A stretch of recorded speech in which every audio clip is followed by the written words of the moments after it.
Tripura police, Assam police এবং কেন্দ্রীয় গোয়েন্দা সংস্থার যৌথ অভিযানে মঙ্গলবার সকালে পশ্চিম ত্রিপুরার জয়পুর গ্রাম থেকে জাগির মিয়া নামে এক সন্দেহভাজন চরমপন্থীকে গ্রেপ্তার করা হয়েছে।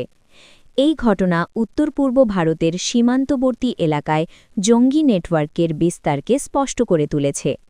স্পেশাল টাস্ক ফোর্স পুলিশ স্টেশনের মামলা নম্বর 06-2025 অনুসারে জাগির মিয়ার বিরুদ্ধে ভারতীয় ন্যায় সংহিতা 2023-এর একাধিক ধারা এবং ইউএপি-এর কঠোর ধারায় অভিযোগ আনা হয়েছে।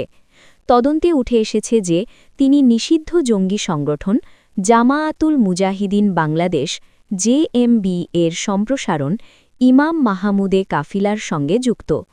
হোয়াটসঅ্যাপের মতো ডিজিটাল প্ল্যাটফর্মে তার যোগাযোগ ছিল সক্রিয়। এই গ্রেপ্তার ত্রিপুরার সীমান্ত নিরাপত্তা এবং গোয়েন্দা সমন্বয়ের গুরুত্ব তুলে ধরেছে।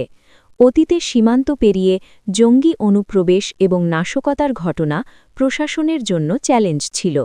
বিশ্লেষকদের মতে চরমপন্থী সংগঠনগুলি এখন সশস্ত্র কার্যকলাপের পাশাপাশি আদর্শিক প্রভাব বিস্তার এবং নেটওয়ার্ক গড়ে তোলায় মনোনিবেশ করছে, বিশেষ করে তরুণদের লক্ষ্য করে ডিজিটাল মাধ্যমে।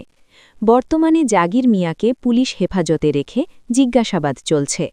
তদন্তকারীরা আশা করছেন সংগঠনের অর্থের উৎস, যোগাযোগের রুট এবং সম্ভাব্য স্লিপার সেলের তথ্য উদ্ঘাটিত হবে। এই ঘটনা উত্তর পূর্ব ভারতের সামগ্রিক নিরাপত্তা ব্যবস্থাকে আরও শক্তিশালী করার প্রয়োজনীয়তা তুলে ধরেছে।